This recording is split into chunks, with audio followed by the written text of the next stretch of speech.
다니엘서 6장 16절에서 28절까지입니다. 다니엘서 6장 16절에서 28절까지 한 절씩 교독하겠습니다.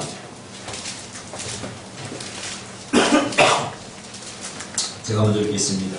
이에 왕이 명령하며 다니엘을 끌어다가 사자굴에 던져 넣는지라. 왕이 다니엘에게 이르되 네가 항상 섬기는 너의 하나님이 너를 구원하시리라 하니라. 이에 도를 내다가 도적을 받음에 왕이 그의 도장과 귀족들의 도장으로 공하였으니 그는 다니엘에 대한 조치를 고치지 못하게 하려 함이었더라. 왕이 궁에 돌아가서는 밤이 새도록 금식하고 그 앞에 오락을 그치고 잠자기를 마다하니라. 이튿날에 왕이 새벽에 일어나 급히 사자굴로 가서 다니엘이 등굴에 가까이 이르러서 슬피 소리질러 다니엘에게 묻되 살아계시는 하나님의 종 다니엘아, 내가 항상 섬기는 네 하나님이 사자들에게 능히 너를 구원하셨느니라 하니라. 다니엘이 왕에게 아뢰되 왕이여 원하건대 왕은 만수무강하옵소서. 나의 하나님이 이미 그의 천사를 보내어 사자들의 입을 봉하셨으므로 사자들이 나를 상해하지 못하였사오니 이는 나의 무죄함이 그 앞에 명백함이 오며 또 왕이여 나는 왕에게도 해를 끼치지 아니하였나이다 하니라.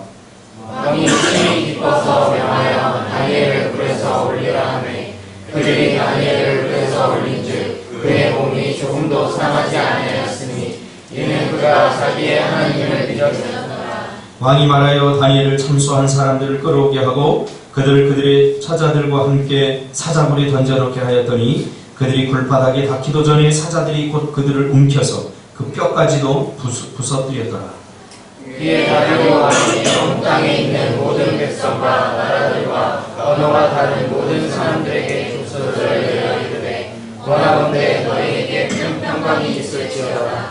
내가 이제 조서를 내리노라. 내 나라 관할 아래에 있는 사람들은 다 다니엘의 하나님 앞에서 떨며 두려워할지니 그는 살아계시는 하나님이시요 영원히 변하지 않으시리시며 그의 나라는 멸망하지 아니할 것이요 그의 권세는 무궁할 것이며 그는 구원도 하시며 건져내기도 하시며 하늘에서든지 땅에서든지 이적과 기사를 행하시는 이로써 다니엘을 구원하여 사자의 입에서 벗어나게 하셨습니다 하였더라. 같이 이 다니엘이 다리오 왕 시대와 바사사라 고레스 왕 시대에 통하였다.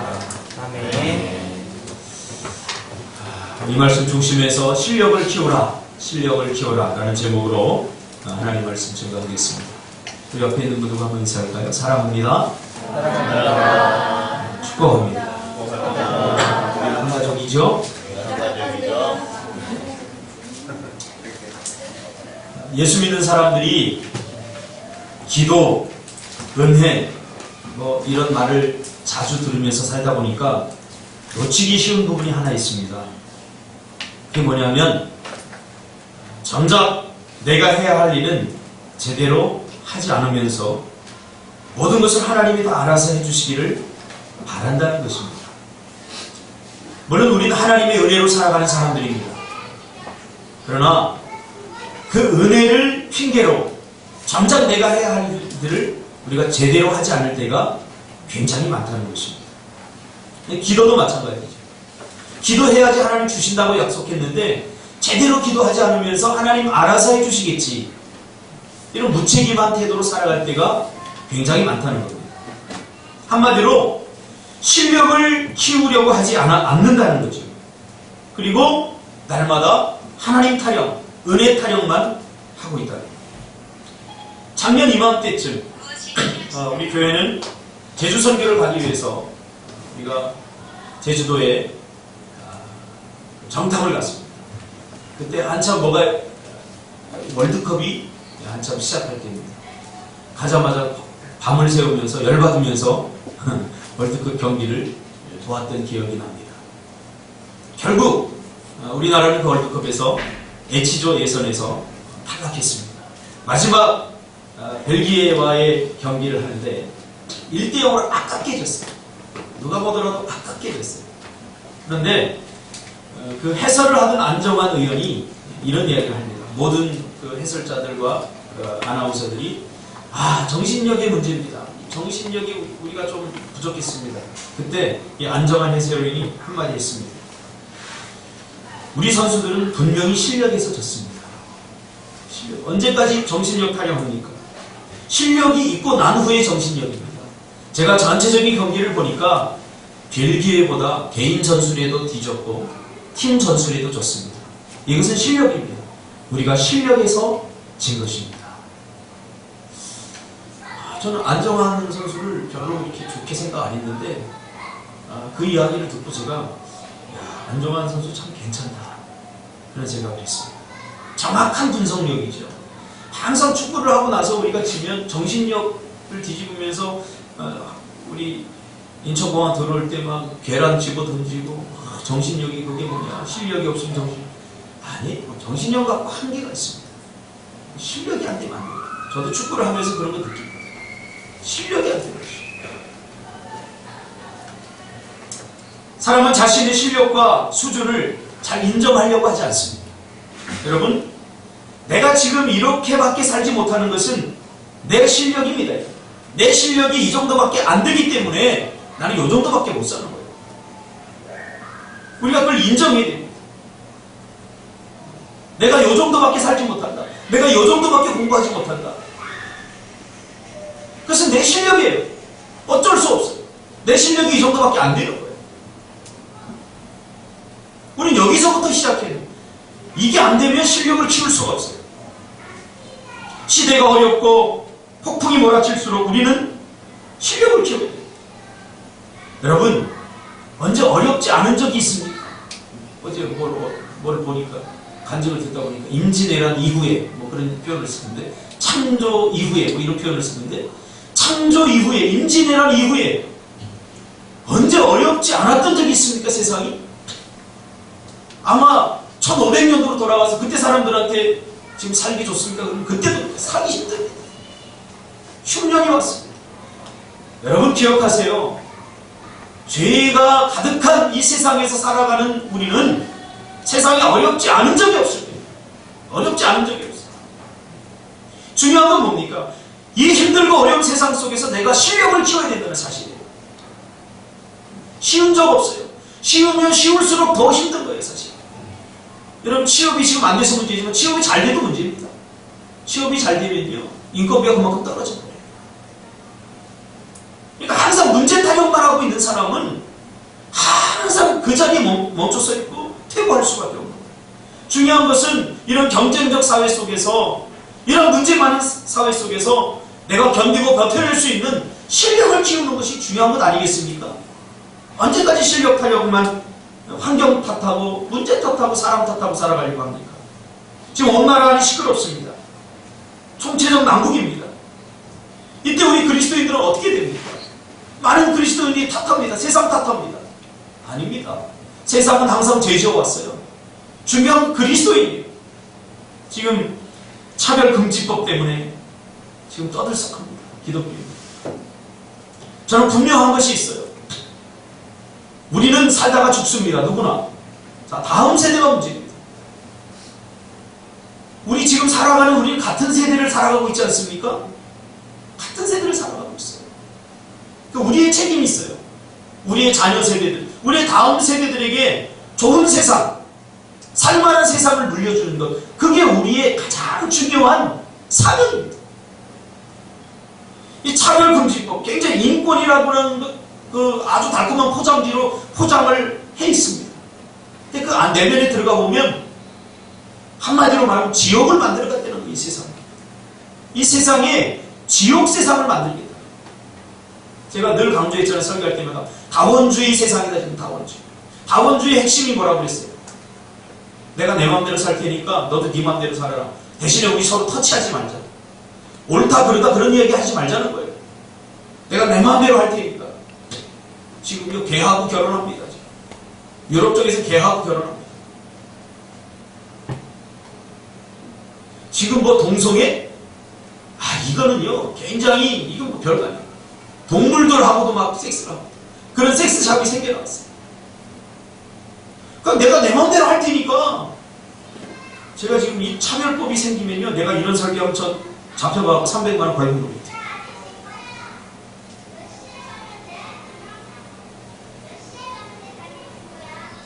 지금 우리가 너무나 자기중심적인 삶을 살아요. 자기. 그러니까 너를 돌아보지 못하고 우리를 돌아보지 못하고 사회가 지금 어떻게 흘러가는지 이거 몰라요. 만약에 차별법이 통과가 되면 그 차별법 속에서 살아가는 우리 자녀 세대는 어떻게 돼야 되는지, 또 이 차별법이 통과되면 가장 피해를 많이 보는 사람들이 기독교인들이에요. 지금 이미 영국에서는 이 차별법이 통과가 됐어요. 지금 어떤 현상이 일어난 줄 아십니까?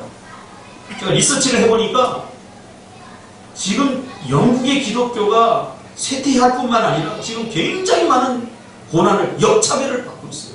자, 차별하지 않기 위해서 차별법을 만드는데 결국 기독교인들이 차별을 당한다는 거죠. 제가 몇 가지만 소개할게요. 리차드 페이지라고 하는 판사가 있습니다. 연방법원에 판사가 있는데 입양 소송에 관한 비공개 협의회에서, 이건 뭐냐면 입양을 하는데 비공개로 협의를 하는 겁니다. 판사들과 입양할 사람들과 또 입양 기관에서. 그런데 이 판사가 기독교인이에요. 리차드 페이지가 반대를 했어요. 동성자들이 입양을 하려고 하니까 이성 가정이 이 아이를 낳는 것이 좋을 것 같습니다. 그렇게 말했다고 소송당했어요. 세라 응부이라고 하는 유치원 교사가 있습니다.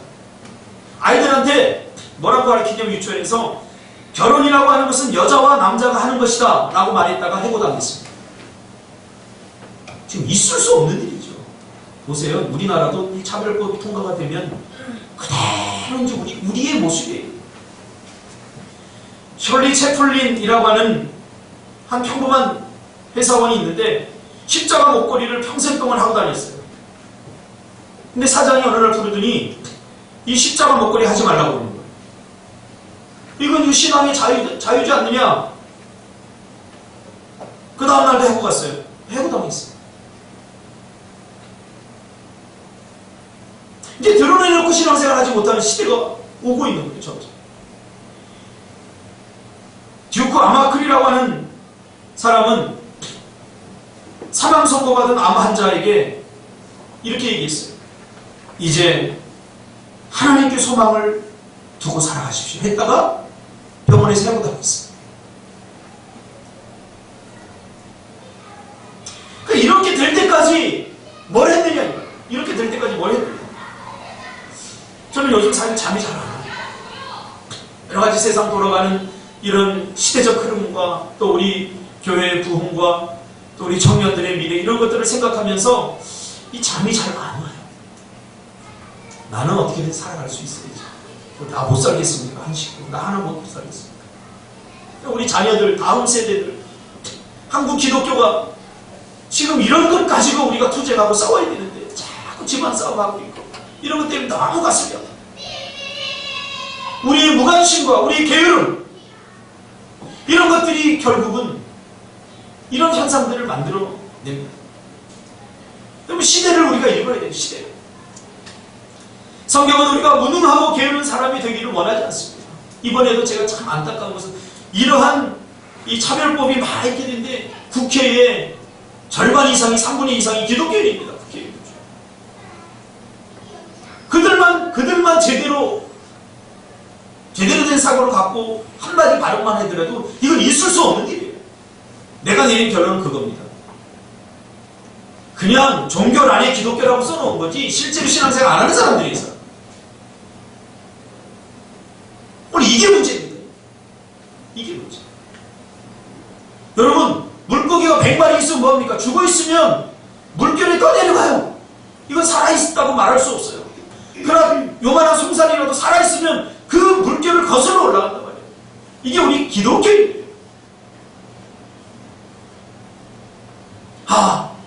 실력 있는 그리스도인들이 점점 좀 필요하겠구나. 그런 생각을 많이 합니다. 별 생각이 다 해. 국회 앞에 가서 1인 시위를 해보고. 우리 성도들 몇 명 안 되지만 우리 교회가 부흥돼야 될 이유가 있어요. 큰 교회들 뭐합니까? 이때 나가서 집회해야 돼요. 퀴어 축제 하는 데 가서 순복음교회 성도만 동원해도 뭐 60만이라고 하지 않습니까? 에어 싹 버리는 거예요. 다 침묵하고 있어요. 진짜.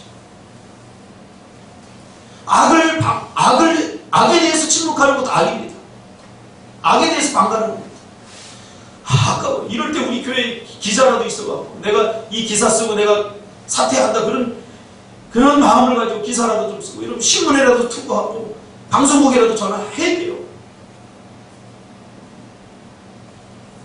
영향력 있는 한 사람, 실력 있는 한 사람이 정말 필요할 때입니다. 하나님께서 우리에게 주신 시간을 최대한 질적으로 활용해서 수준 높은 실력을 가지고 그것으로 하나님과 세상을 건강하고 완전하게 섬기기를 주님의 이름으로 축원합니다. 그저 그래서 자기 혼자 잘 먹고 살 사람이 맞지 않습니다.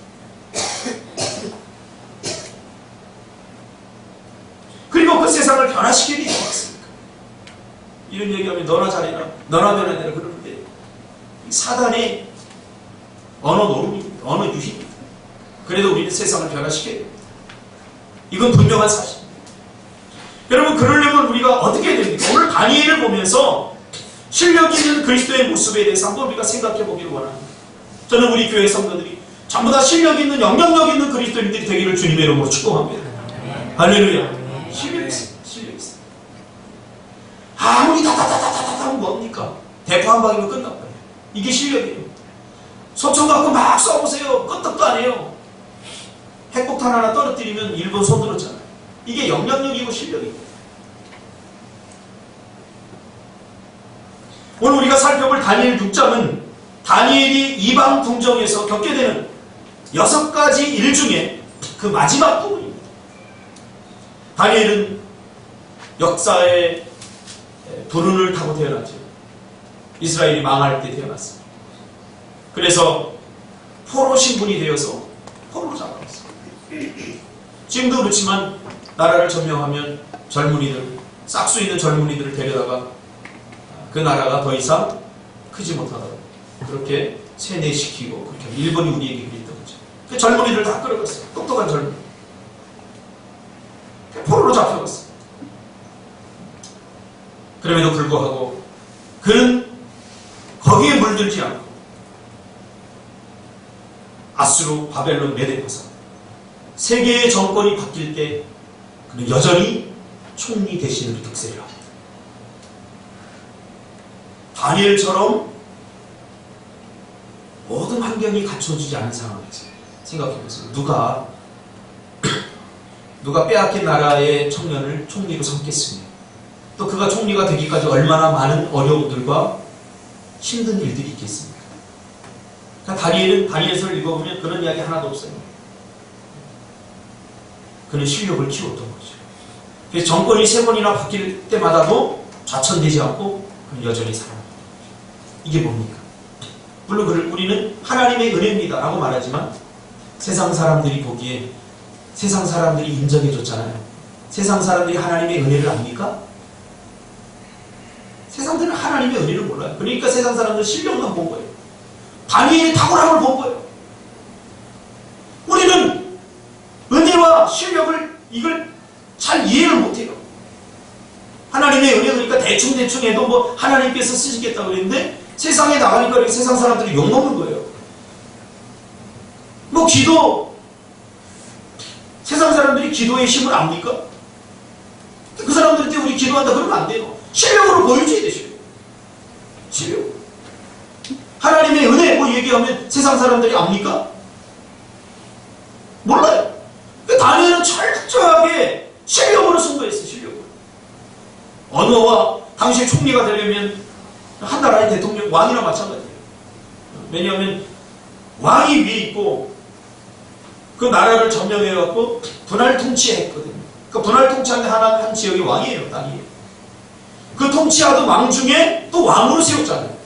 다니엘. 그러니까 왕의 그런 신분이 있는 거예요. 그러니까 오늘날 대통령 이런 것과 마찬가지죠.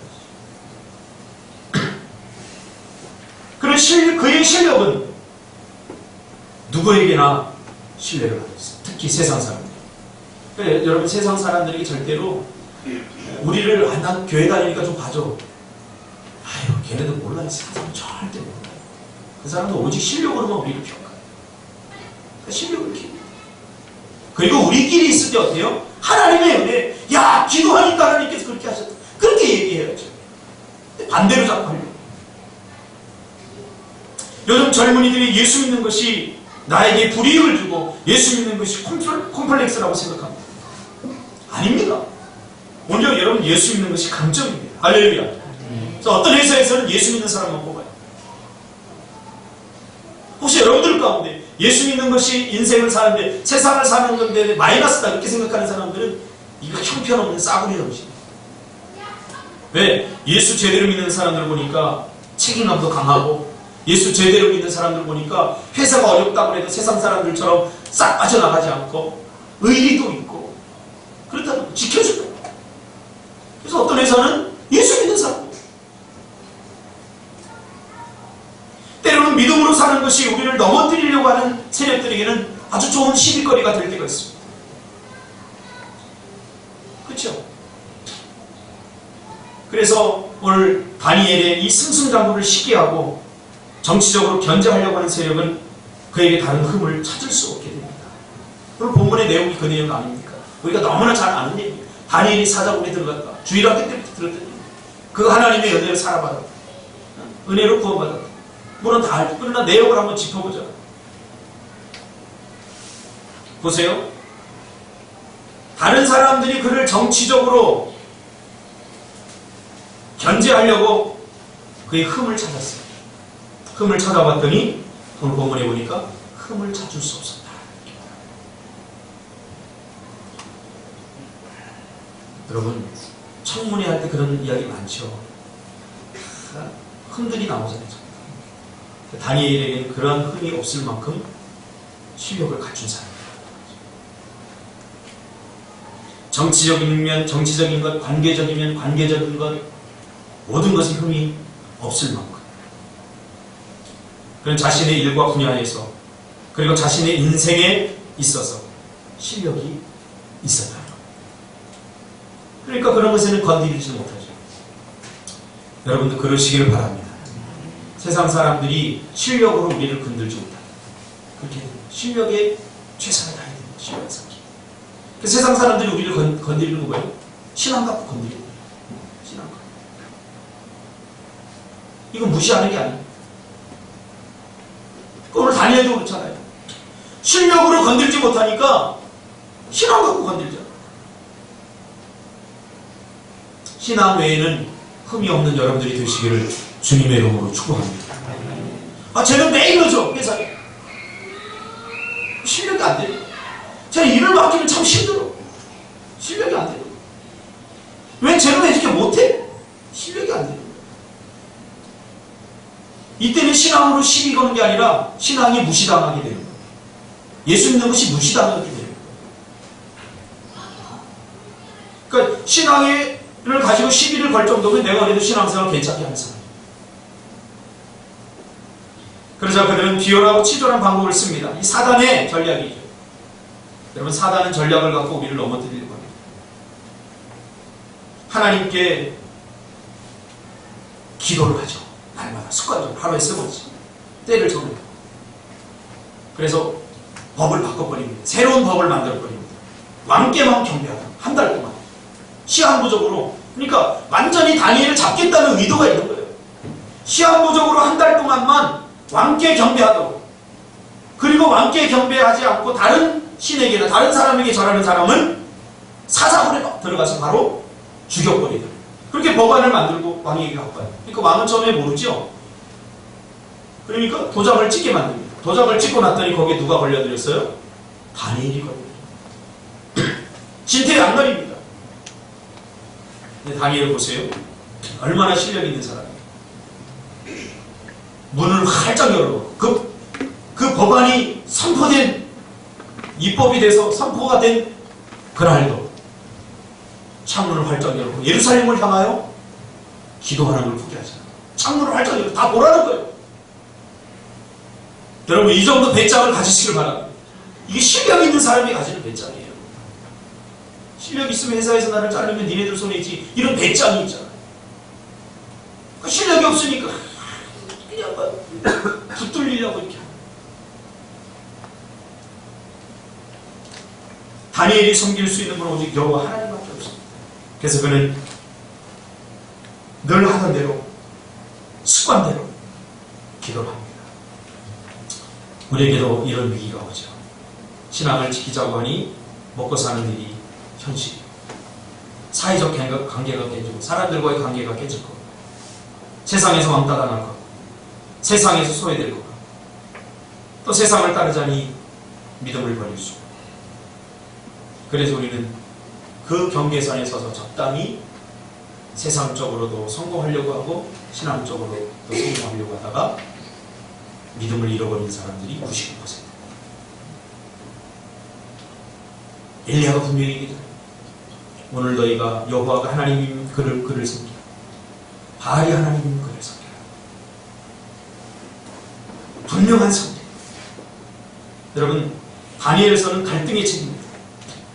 갈등의 책. 예언서잖아요. 다니엘서 읽어보면 다 갈등입니다. 전부 다 갈등.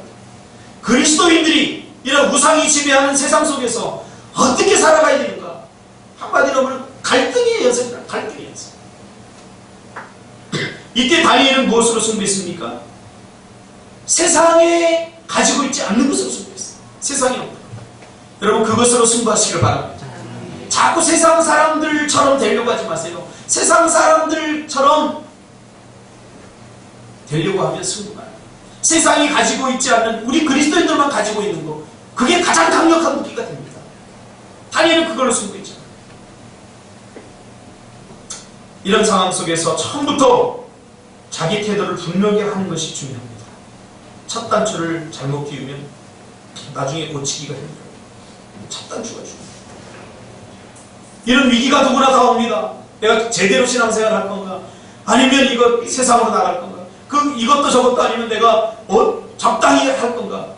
이런 갈등들이 누구나에게 옵니다. 저는 지금도 여러분들이 그런 갈등을 하고 있다고 생각해요. 지금 하고 있지 않습니까? 이거 어떻게 내가 어느 선까지 내가 신앙생활을 해야 될 건가? 주일날 한 번만 올 건가? 수요일날은 나올 건가?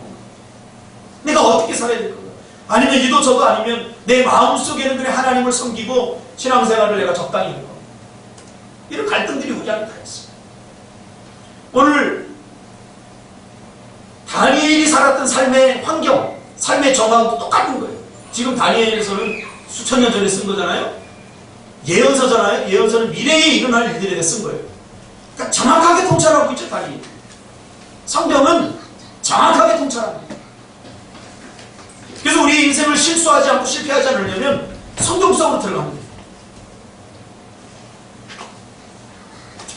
다니엘이 이런 상황 속에서 실력을 가지고 세상에 영향력을 줄 수 있었던, 사람들에게 영향력을 줄 수 있었던 첫 번째는 가지고 있는 신앙의 정신은 그리 아니하실지라도 정신입니다. 그리 아니하실지라도. 다니엘과 다니엘의 세 친구의 고백이 나오잖아요. 사자굴에 던지려고 할 때 어땠어요? 던져라. 사자굴에 던져라. 사자를 굶겨놓고 사자굴에 던지려고. 사자굴에 던져라. 그러나 하나님이 우리를 구원하실 거야. 이 확신이 있어요. 여러분 이 확신이 있습니까? 이 확신이 회복되기를 주님의 이름으로 축복합니다. 우리 인생의 미래가 여러분의 계획에 있지 않아요. 스펙에 있지 않아요. 하나님의 손에 달려 있습니다. 할렐루야. 저는 분명히 압니다. 이 사실. 여러분의 미래가 하나님의 손에 달려 있어요. 다니엘이 이것을 분명히 알았죠. 다니엘의 세 친구도 분명히 알았죠. 그래서 뭐라고 합니까? 사자굴에 던져라. 하나님이 구원하겠다. 그러나 그리 아니하실지라도. 이게 참 중요합니다. 우리는 사자굴에 던져라. 이 정도까지 믿음이 있어요. 그러나 그리 아니하실지라도의 믿음은 좀 없는 것 같아요. 이게 뭔 말입니까? 예수 믿다가 죽어도 좋다는 거예요. 예수 믿다가 너희들이 우리를 사자굴에 던졌어. 사자들이 우리를 잡아먹어. 하나님이 그러실 리는 없어. 우리를 구원해 주실 거야. 그러나 정말 하나님이 구원해 주지 않더라도 그만해요. 나와 내 집은 하나님만을 섬기겠다. 예수 믿다 망해도, 예수 믿다 회사 잘려도 그래도 좋다는 거예요. 그래도 좋다. 여러분 오늘 이 신앙이 다니엘이 살던 이 시대와 별반 다르지 않는 오늘 이 시대를 살아가는데 아주 중요한 핵심임을 여러분 믿으시기 바랍니다. 이게 중요합니다. 그러나 우리는 예수 믿고 잘 돼야 돼요. 그 기도응답도 잘 돼야 되고, 예수 믿다 조금 잘못된 일이 있으면 다 하나님이 원망해버리죠. 이게 얼마나, 이건 신앙도 아니고 위험한 일이에요. 그러나 다니엘의 세 친구는 그리 아니하실지라도 이런 믿음이 있었어요. 그리 아니하실지라도 이 믿음이 성경에 뭐로 표현되어 있는 충성으로 표현되어 있어요. 충성. 하나님이 설령 도와주지 않더라도 하나님은 여전히 하나님이십니다. 하나님이 나를 도와주지 않더라도 하나님은 죽은 하나님이 아니라 살아계신 하나님입니다. 내 기분과 내 감정과 모든 초점이 나에게 맞춰져 있어요. 오늘 우리의 신앙, 이거 버리고 우리 신앙의 초점은 하나님을 향해야 되지 않습니까? 내가 그렇게 중요한 거 아닙니다. 내가 잘못되면 하나님이 죽고 내가 잘못되면 하나님 원망 들어야 되는 그게 아닙니다. 다니엘의 신앙이 굉장히 건강하죠. 하나님 중심입니다. 하나님 중심. 나 중심이 아니라 내가 조금 기분 나쁘면 교회 안 나오고 내가 조금 컨디션이 안 좋으면 못하겠다고. 이게 나 중심 아닙니까? 나 중심. 우리가 이 세상 속에 살다 보면 자신도 모르게 세속화되어 가고 자신도 모르게 영적인 것들이 귀찮아지고 번거로워지고 부담스러워져서 신앙과 믿음에 등을 돌릴 때가 있습니다. 제 설교를 우리 교회 성도들만 듣는 게 아니라 다른 교회 성도들도 제 설교를 들어요. 우리 이용희 선교사님도 제 설교를 듣더라고요. 그래서 매일 이렇게 해줘요. 매일 이렇게 들으면서 가끔 만나면 제 설교에 대해서 이야기해줘요. 근데 뭐라고 그러냐면 이번에 만났는데 목사님 설교가 너무 강한 것 같아요. 그렇죠? 이게 우리가 이 말씀대로 제대로 살지 못하는데 살라고 하니까 저도 알아요. 제 설교가. 근데 이건 강한 게 아니라 그 말씀에 있는 걸 그대로 전하는 거예요.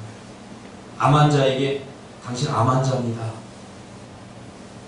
이렇게 말하는 것은 강한 게 아니라 이건 진실입니다. 암에 걸린 사람에게 당신 감기입니다. 상처받을까 봐, 고통당할까 봐. 그렇게 말하는 것은 그 사람을 죽이는 거죠. 당신 암입니다. 그러니 빨리 병원 가십시오. 치료받으십시오. 받아들이기 힘들더라도 받아들여요. 제가 그걸 느꼈습니다. 고등학교 다닐 때 시험 봤는데 60명 중에서 57등 했어요. 그 전에 내 마음에 어떤 생각이 있었냐면 나는 중학교 때 난 공부 잘했어. 나는 언제든지 마음만 먹으면 1등 할 수 있어. 이런 생각을 갖고 있었어요. 그러니까요, 성적이 안 올라요. 그래서 어느 날 내가 내 수준을 인정했어요. 나는 60명 중에 내 실력은 56등이다. 자, 난 이제 어떻게 할 거야? 거기서부터 시작하고 인정했어요. 내 실력은 이것밖에 안 돼. 괜히 그걸 인정하기 싫으니까 내 자존심이 허용하지 않으니까 나는 공부만 하면 1등 할 수 있어. 괜히. 정말 그렇습니까? 마음만 먹으면 다 할 수 있습니다. 마음만 먹어도 안 되는 일이 얼마나 많습니까? 빨리 깨달아요. 아직도 여러분 내가 마음만 먹으면 할 수 있다. 저는 그거 내려놓은 지 오래됐어요. 제가 목회 처음 시작할 때 많은 사람들이 예언을 해줬어요. 박 목사 정도 실력이면 빨리빨리 부흥해서 뭐 3년 안에 뭐 교회를 막 사고 난 속았어요. 왜 그래요? 3년 되면 더 힘들어져. 가장 고통스럽고 힘들 때요. 그래서 내가 그때 인정했어요. 나는 개척교회 목사다. 인정했어요. 그 전에 뭐 한국을 돌아다니면서 청소년 집회하고 부흥회 집회하고 다 내려갔어요. 다 내려갔어요. 나는 꿈틀교회 담임 목사. 나는 개척교회 목사. 거기서부터 시작합니다.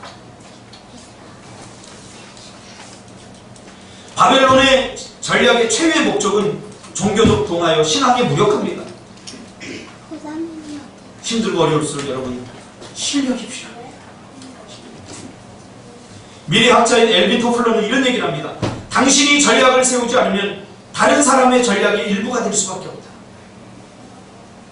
지금 세상 사람들은 전략을 가지고 지금 보세요. 차별법도 굉장히 치밀한 전략을 갖고 있어요. 이게 많은 사람이 동조하지 않음에도 불구하고 지금 이 우리나라에 이렇게 떠오르는 이유가 뭔지 아세요? 여론을 조성하는 층들이 다 무신론자들이에요. 다 이런 다원주의자들이에요. 박원순 시장부터 시작해서 인권이라고 하는 것을 교만이 쌓아서 그러니까 대부분의 사람들은 완전한 사람들은 뭐라고 그 사람들이 얘기하는 극단적 보수주의자들이라고 이야기해요. 아니, 내 가정을 건강하게 지켜내는데 극단적 보수주의가 어디 있습니까? 그렇게 뭐라고 치죠? 노땅들. 이번에 보니까 내가 가르쳤던 제자도 뭐 뉴욕인가 어디 간데 보니까 이런 데에서는, 미국에서는 매일 동성애 축제가 매일. 그래서 그걸 관광 상품으로 만들었어요. 매일 축제를 그거 보고서 페이스북에 올려드리니까요. 가슴이 아파요. 그런 걸 찾으니까 자꾸 하는 거예요. 찾으니까. 가지도 말아야 돼요. 호기심에서 갔다가 망한 사람 한두 분이 내 주위에. 그런 것은 뭐 기호 축제 한번 뭐 어떻게 하나 보고 그건 보지 말아야 돼요. 여러분 사단을 이길 수 있어요? 없어요. 자신 없는 건 여러분 하지 말아요. 손 들리죠. 전략이 있잖아요. 근데 우리가 살아가는데 전략이 없어요. 나는 오늘 우리 젊은이들을 보면서 너무나 무전략적인 인생을 사는데도 계획도 없고 전략도 없어요. 그러니 바른 전략을 세우지 않으면 세상의 전략이 일부게 될 수밖에 없습니다. 우리의 전략은 뭡니까? 성경이 가르쳐주는 우리의 전략은 함께 해봅시다. 하나님의 백성답게 사는 것. 이것이 우리의 전략이에요. 하나님의 백성답게 사는 것. 이것이 우리의 전략이에요. 하나님의 백성답게 사는 것이 힘들고 어려워 보이는 세상 속에서 영적 실력이 있어요. 세상이 주는 문제와 도전, 환경과 문제가 우리를 억누르고 있지 않습니까? 기도하지 않으면 버틸 수 없지. 믿음으로 뚫고 나가는 강력한 영적 가호가 우리에게 필요합니다. 기도 안 하고 신앙생활 제대로 안 하니까 우리가 뭔가 마음에는 있어도 이걸 바꿀 힘이 없는 거예요. 그럼 고스란히 그 모든 역차별이 다 우리 것이 됩니다. 우리가 받게 됩니다. 다니엘 보세요. 다니엘이 우뚝 딱 쓰니까 모든 법을 정하고 세상에 그 나라를, 여러 나라를 통치하는데 영향력을 다 미치잖아요. 한 사람의 실력 있는 사람 위에 딱 서버립니다. 이번에 참 저는 우간다 대통령이죠. 우간다는 나라로 솔직히 인정하고 싶지 않아요. 얼마나 못 삽니까? GNP도 낮고. 그 나라입니까? 나라도 아니잖아요. 근데 이번에 오바마가 대통령 요즘 인기가 막 올라가고 있어요. 오바마 대통령. 전 지금 정치 얘기를 하는 게 아니에요. 분명히 잘 들으세요. 시대적 흐름 이야기를 하고 있어요. 왜 올라가냐? 30% 이하에 떨어졌는데 요새 이런 차별법이라든가 소위 말하면 미국 사람들한테 너희들 자유롭게 살아라. 미국은 그런 나라니까 자유롭게 살아라. 그래가지고 차별법 묶어놨던 걸 다 풀어버려가지고 오바마가 대통령 하면서 차별법 통과된 데가 2개 주였는데 37개로 늘어났어요. 맞춰 보일 것 같죠? 때로는 그래요. 우리 집에서 가장 인기 있는 사람이 누군지 아십니까? 우리 집에서? 우리 예담이하고 예원이가 매일 인기 투표를 합니다. 우리 집에서 가장 인기 있는 사람은 집사람입니다. 그래도 우리 예린이는 중간에 꼈더라고. 그건 잔소리 했는데 나는 제일 인기 없어요. 특히 예원이한테 물어보면 저는 꼴찌입니다. 우리 집에서. 왜? 제가 자꾸 터치하거든요. TV 볼 때 누워서 이렇게 하고 이렇게 하고 봐요. 척추리가 안 된다. 에이! 자꾸 터치하는 거 싫은 거예요. 그러니까 인기가 제일 없어요. 근데 집사람은 될 수 있으면 그냥 좀 풀이하거든요. 왜? 내가 잔소리 하니까 잔소리 하는 사람 2사람 있으면 안 되니까 한 집에. 이거 기억해야 돼. 그러니까 내가 잔소리 하는 거 애들 교육이 있어서.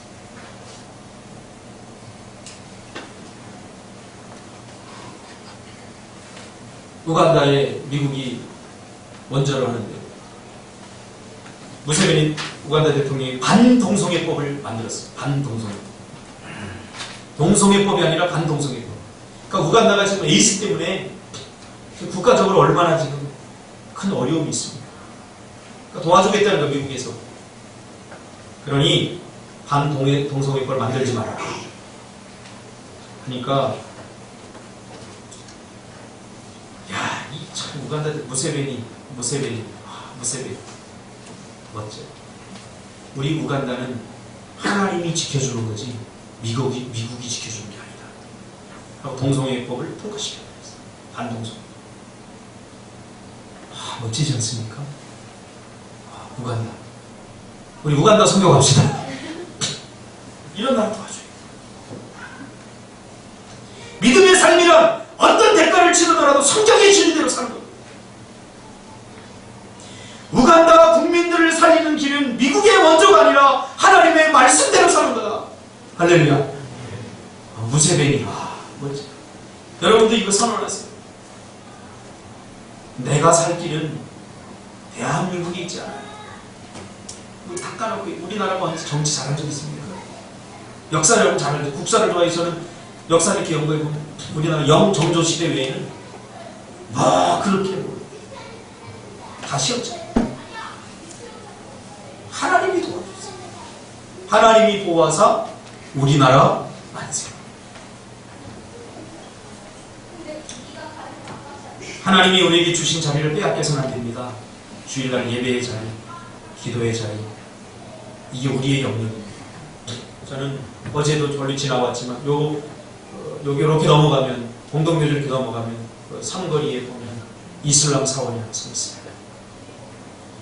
어제 집사람하고 홈플러스 갔다 오는데 이 길이 막혀서 그쪽으로 이렇게 돌아오면서 거기 오면서 참 가슴이 아프더라고요. 기도했어요. 하나님 여기 확 불이 나든지 쟤네들이 다 메르스 걸려서 걸리든지 좀 이거 좀 어떻게 해주세요. 난 저 눈에 가식 같습니다.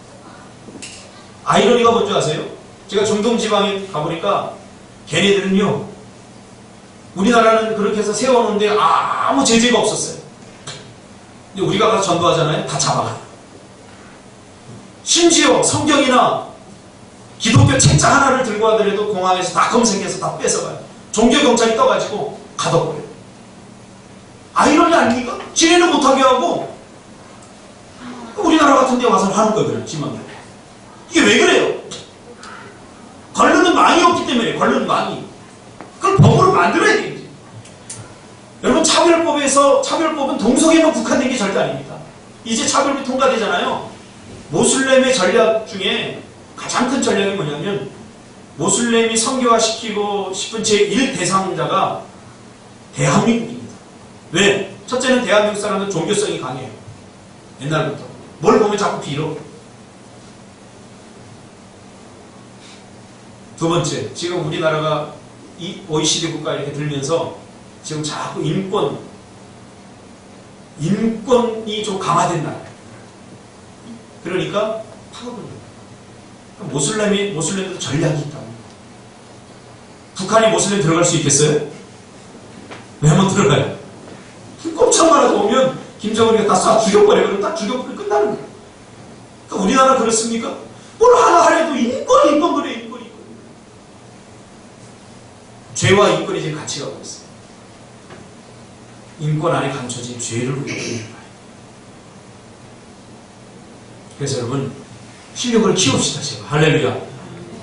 우리 상진 집사가 대통령 되면 얼마나 좋겠어요. 확 그냥 개인들 다 잡아와. 그래가지고 어떻게 해요? 죽이자는 거 아니에요. 정신적인 문제가 있으니까 치료해 주자. 지금 이런 센터들을 가장 많이 동성애 이런 사람들 이게 정신적인 문제잖아요. 근데 제가 심리학을 전공해서 알아요. 1992년도에 이런 동성애주의자들이 정신적인 문제, 그 이전에는 정신적인 문제였다라고 하다가 그거를 국민정신건강백서에서 지워버렸어요. 정신적인 문제가 아니다. 그러면서 이게 확 올라오고 이거 막아야 돼. 우리가 실력을 키워야 됩니다. 실력이 없는데 지금 여기서 아무리 떠들어봤자 누가 듣습니까? 우리 교회가 한 10,000명 모인다고 해보십시오. 기자들 다 뜰 거예요. 그래서 저기 세계대교회 소광석 목사, 저는 개인적으로 별로 안 좋아합니다. 이런 얘기하면 안 되시죠. 이번에 설교 시간에 했어요. 동성애법 절대 통과되면 안 됩니다. 우리가 다시 큰 교회들이 이런 거 해야 돼. 자꾸 싸워하지 마.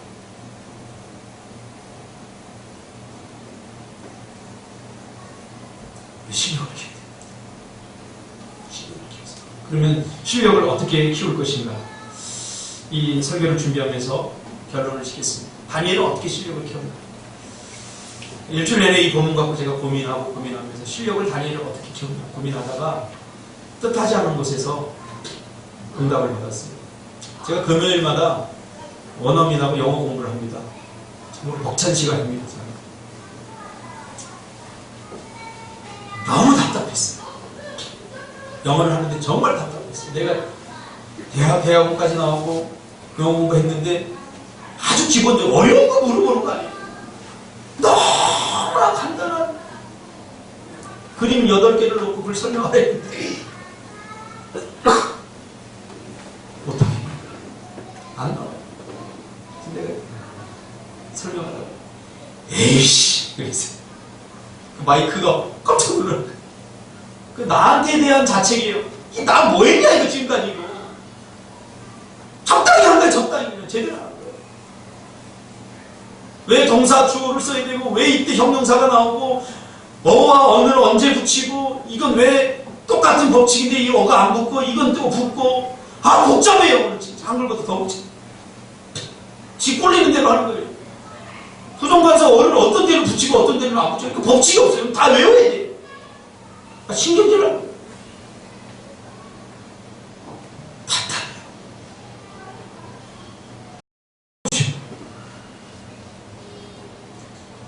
근데 오기가 생겨요. 갔다 오면 해야지. 근데 갔다 올 때만 오기가 생겨요. 그 다음날 또 싹 잊어버려요. 그래서 그날도 이렇게 앉아있는데 내 자신이 좀 한심하더라고요.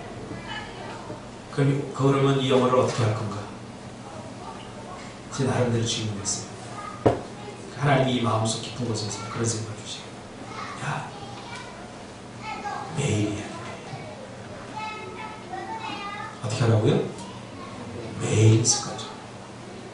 실력은 언제 생기냐? 꾸준히 매일 해야 생겨요. 다니엘 보세요. 다니엘 포인트가 그거잖아요. 그가 예전에 하던 대로 하루에 3번씩 하나님께 기도했어요.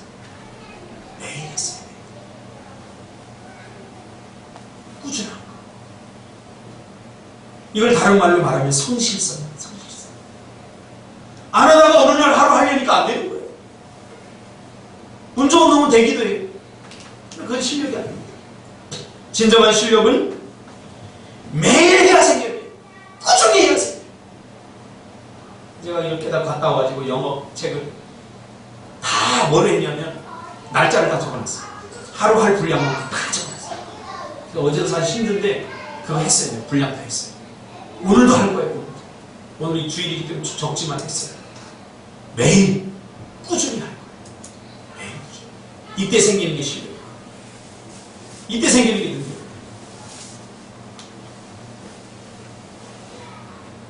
예레미야 애가 3장 22절 23절 읽고 마치겠습니다. 여호와의 인자와 긍휼이 무궁하심으로 우리가 진멸되지 아니함이니이다. 이것들이 아침마다 새로우니 주의 성실하심이 크시도소이다. 하나님은 성실하신 하나님입니다. 원펀치 쓰리건이 안 됩니다. 요구하지 마세요. 매일 꾸준함, 성실함. 매일 해야 실력자. 여러분 매일 하시길 바랍니다. 음식 개발도 어느 날 생각날 때만 하지 않고 매일 할 수 있는 시스템과 인프라를 구성해야 돼요. 매일 할 수 있는. 저는 요즘 은혜 받은 사람 백종원한테 그 여자 누구죠? 아이고 소유진. 네? 소유진.